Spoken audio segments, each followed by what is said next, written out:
In this video I'm going to show you how to make a meatloaf. The core ingredients are mince, breadcrumbs. I used egg to bind it together, onions. I'll put carrots in this evening. If you stick with me to the end, I'll show you alternatives.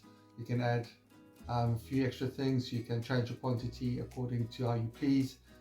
The meatloaf I'm making is enough to feed a family, 2 adults and 3 teenagers. Enjoy.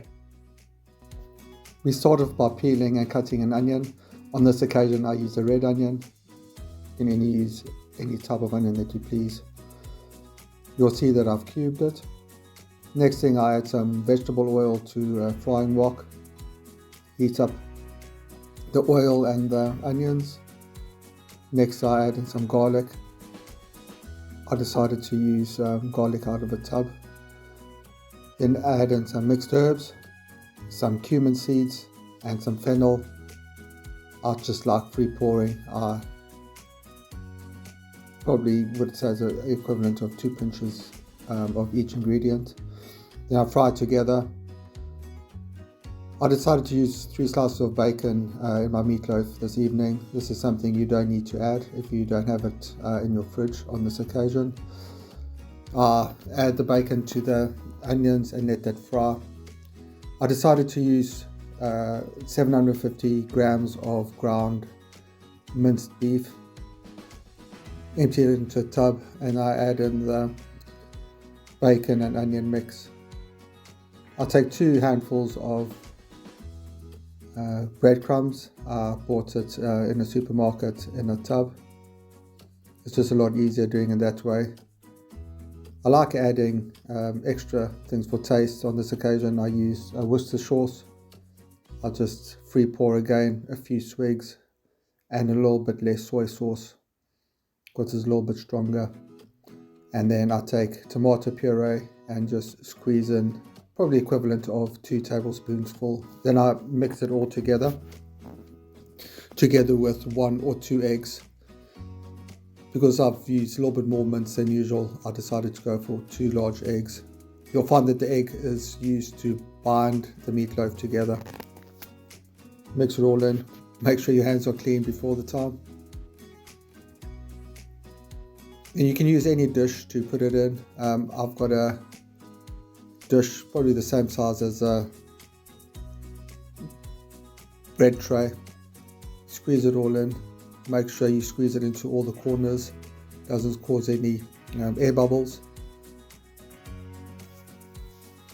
Make sure you scrap it all out. Don't want to waste anything. Then on the top you can sprinkle anything just to add it look a little bit more authentic. We've got a gas oven, so I've put the meatloaf into a preheated oven at gas mark 8.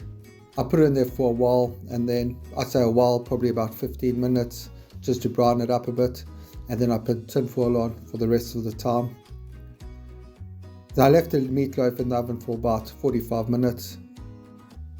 If you feel that the oven is too hot, then you can slow it down a bit. Turn it down to maybe gas mark 6. You've seen how I've emptied the bread loaf onto a cutting board, and then you can slice it.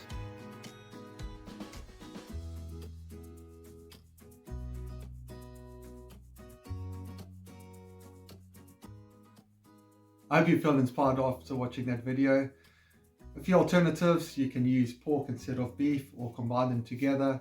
With regards to herbs and spices, you can mix it up. If you don't have what I recommended, you can add some paprika or cayenne pepper.